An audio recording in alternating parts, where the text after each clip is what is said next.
Tonight at 6 on Tulsa's Channel 8. The start of a new elementary school building where 6 months ago there was only rubble. We'll bring you to more. A 3-year-old boy found dead, his parents held in jail tonight. We'll have the latest in a live report. Former Tulsa Public Schools athletic director is now sentenced for embezzling money. A man accused of indecent exposure is under arrest. We'll show you how the community helped police. The chance for rain is going up, plus we could see a wintry mix. I'll show you when all this activity will be moving in. You're watching KTUL, Tulsa's Channel 8. May 20th, 2013, a powerful EF5 tornado hits Moore, killing 23 people, including 7 elementary students, and injuring dozens more. Hello, and thank you so much for joining us. It's hard to believe that it's already been 6 months since that horrible day. That tornado caused $2 billion in damage, destroying more than 1,000 homes and businesses. Tonight's Channel 8's Caitlin Alexander is live in Moore, where the community continues to rebuild. Caitlin. That's right, Mark and Kristen, you guys were out here 6 months ago, and today is a very difficult day for the community. You can see there's a memorial here for the 7 students killed at Plaza Towers Elementary School when that storm blew through. But already signs of hope, as you mentioned. The new school building is going up behind us as we speak, and this one will have a storm shelter. You hear hammers and trucks at Plaza Towers Elementary now. 6 months ago, you would have heard silence.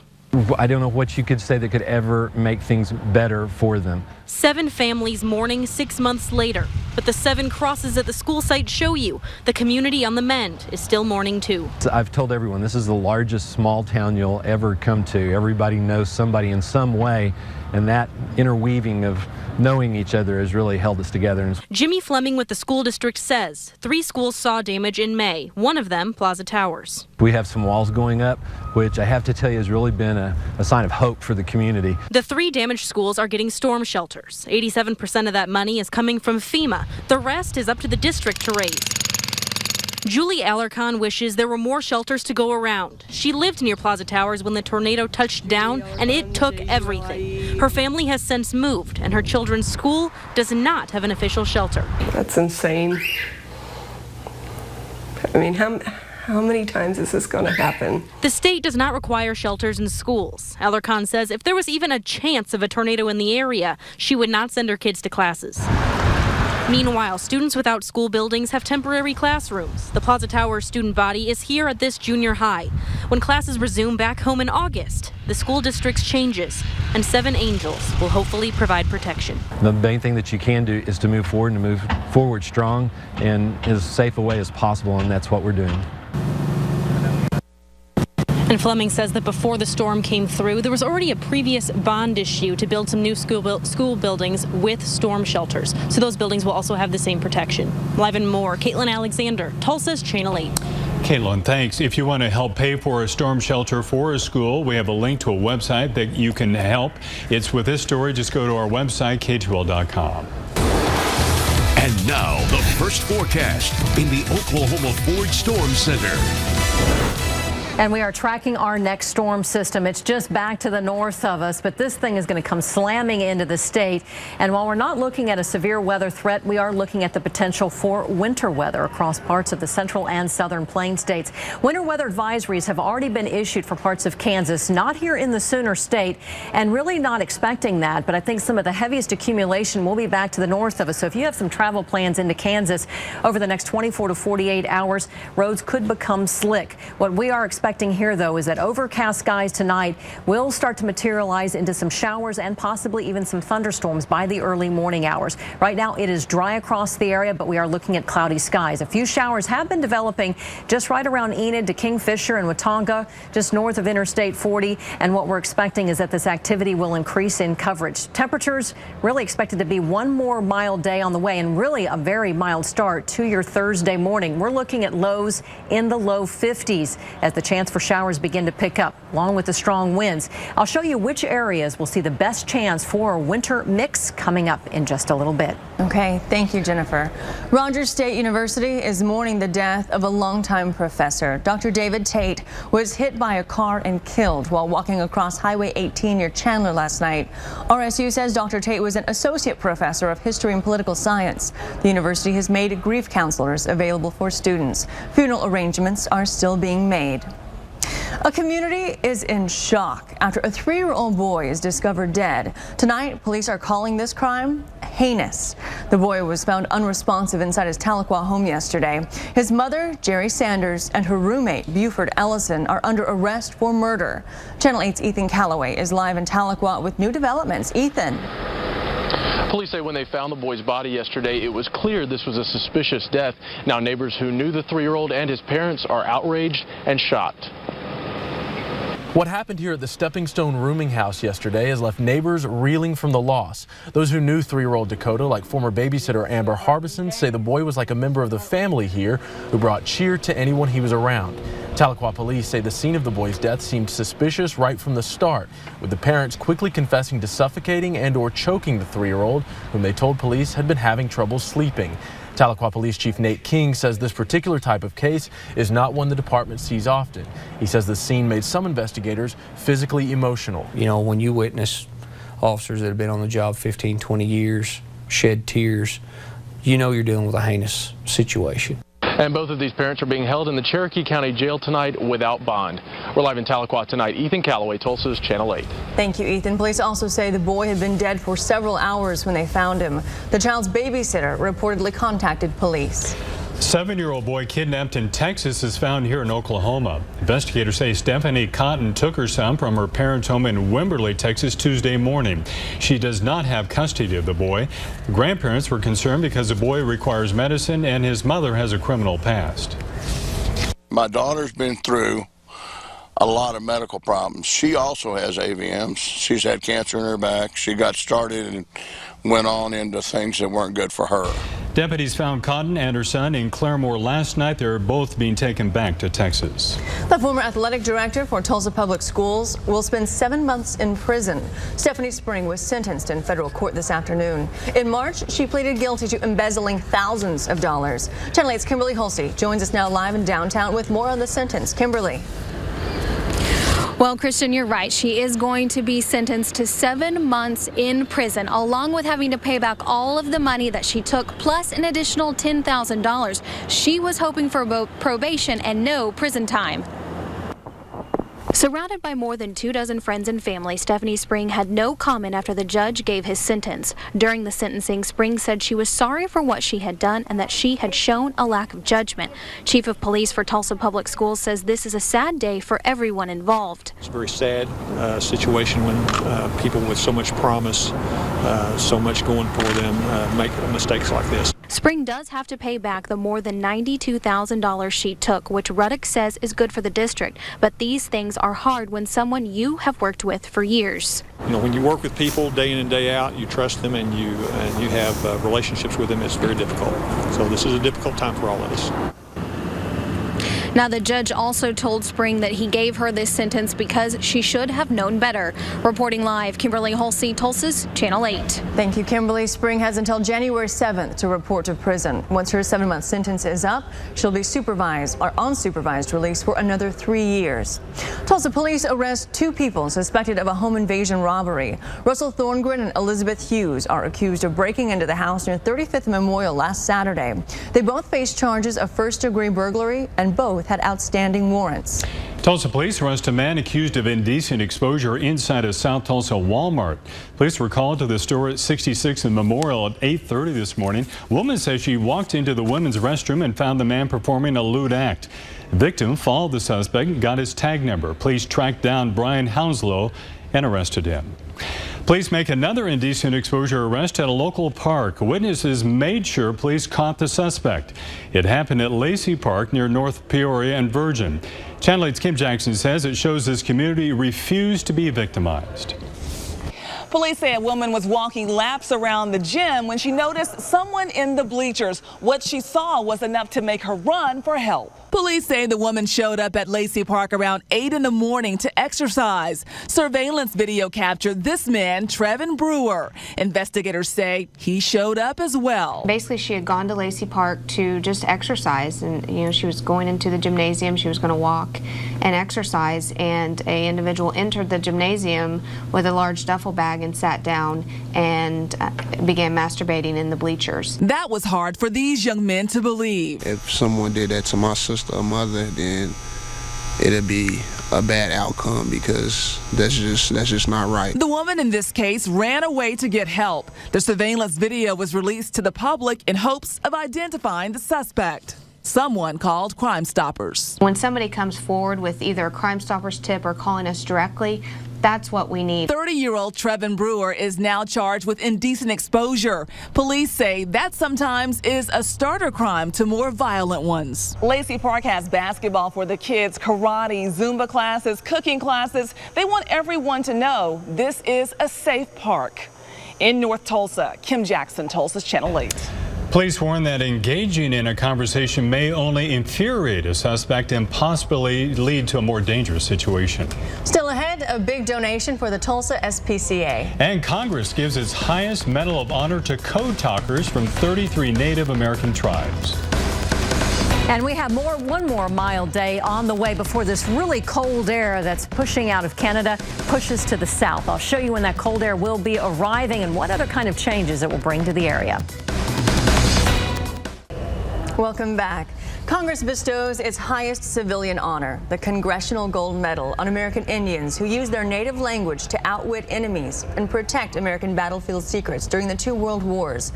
Dozens of members of Congress, the military, and others gathered in the Capitol's Emancipation Hall to honor 33 tribes for the wartime contributions of code talkers.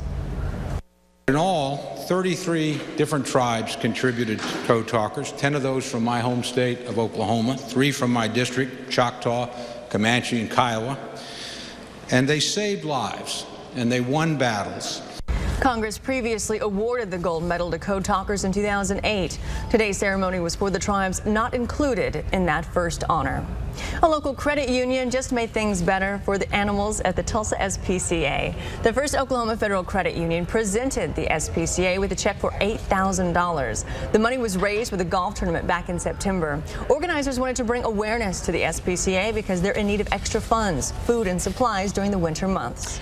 Flu season is getting underway. The Oklahoma Caring Van is working to inoculate children across the area. Caring Van is a mobile immunization clinic. It offers free immunizations to children who are uninsured, eligible for Medicaid or American Indian. During November, the flu vaccine is being offered as well. Organizers trying to make it as pleasant an experience as possible for the kids. The parents come in, we try to make it kid-friendly. There's a TV going on over there showing Horton, and they can, sit there and watch TV and have kind of a fun atmosphere where they get their immunization. Caring Van usually holds 3 or 4 walk-up clinics every month. You can find a schedule on their website, oklahomacaringfoundation.org. Now, your forecast in the Oklahoma Ford Storm Center. We've already experienced a couple of cold snaps this fall, but nothing like what's about to head our way come Thursday into Friday. Very strong Arctic cold front will be plunging to the south, and it's going to bring in some pretty dramatic changes. Today, though, it's been overcast, mostly cloudy skies, and it's been dry. We are beginning to see some showers developing back to the west of us, just off to the west of Interstate 35. So from Kingfisher to around Enid, even just to the north of El Reno and Watonga, you're looking at some light rain showers. The rain will become a little bit more widespread, maybe even a couple of isolated thunderstorms as we go into early tomorrow morning. We have a disturbance back to the west of us that's hanging out of the Texas-Oklahoma panhandle, which will keep tons of moisture in place, also increase our relative humidities and kind of energize the atmosphere to get things a little bit more unsettled. As a cold front advances, those showers and thunderstorms will begin to break out ahead of this front. But what's behind the cold front, along with the moisture, is some very cold air that's been hanging out in Canada, and and that cold air is going to push all the way to the south into the southern plain states, as far south as Texas and maybe even a good portion of the southeast. What this is going to do and how this is going to impact at least our neighboring states is that we have winter weather advisories that have already been issued for parts of Kansas. So we're talking about just to the west of Coffeyville, right around Wichita. We are looking at the potential of some accumulation of snow and maybe even ice. Roadways will become slick, especially late Thursday into Friday. So if you have travel plans into Kansas, just keep that in mind. Now, how will the storm system impact Oklahoma? For most of the day tomorrow, we're looking at mild temperatures, and it will be falling as rain. But then as we head into Friday is when we'll start to see the switching taking place, and we're expecting some freezing rain moving into parts of eastern Oklahoma. And then this storm system is out of here by 10 a.m. It is pretty much all said and done for us, at least as far as the rain and the freezing rain goes. However, the cold air, it's going to bring in some very strong gusty winds from the north, and we're looking at right now wind chill readings late Friday night into Saturday that could be in the teens and 20s. So if you've got high school football or going to the OSU game, you need to keep all that in mind. You're definitely going to need to layer it up. Early in the morning on Friday, this is 10 a.m. This is where we're looking at the area of cold rain from Miami, Veneta, Pryor, Tahlequah, McAllister. Been talking to some ranchers, and you just need to be making some preparations, at least some plans for a lot of your livestock, because it's going to be a very cold rain that's going to be coming down, and temperatures significantly colder. That freezing line right now looks like it's going to be hanging out right along Interstate 44 and to the west. That doesn't mean that there couldn't be some mixing that'll be happening over extreme eastern Oklahoma, but overall, some of the best amounts of maybe some light accumulation would be just right around Pawnee, Osage counties, and I'm looking at about 1/10 of an inch. It'll be on those sort of raised areas. We're talking about overpasses and bridges where we could see a little bit of collecting, so keep that in mind, especially if you have travel plans on Friday. Temperatures today, still another mild day with highs in the 50s and 60s across the state. Check out the numbers down across the southwestern half of the state, sitting in the 70s. It looks like we're going to see those 70s and 60s, even 50s being replaced by 30s and possibly 40s as we go into the next 8 days. Right now, we're sitting in the mid to upper 50s. Catoosa 57. We have 60 in Bixby, 56 in Zapulpa. Enjoy. We have one more mild day on the way, and even our morning lows are not going to be too bad. 50s and 40s. But here's this line of some stronger thunderstorms forming in the morning. Nothing severe expected with this storm system, but we could see some heavy rainfall moving in. Some areas 1/2 inch, maybe up to 1 inch or more. But really, the freezing line does not move in here until late Thursday night into Friday. So look at our temperatures, about a 30-degree drop as that front moves into the area for Friday.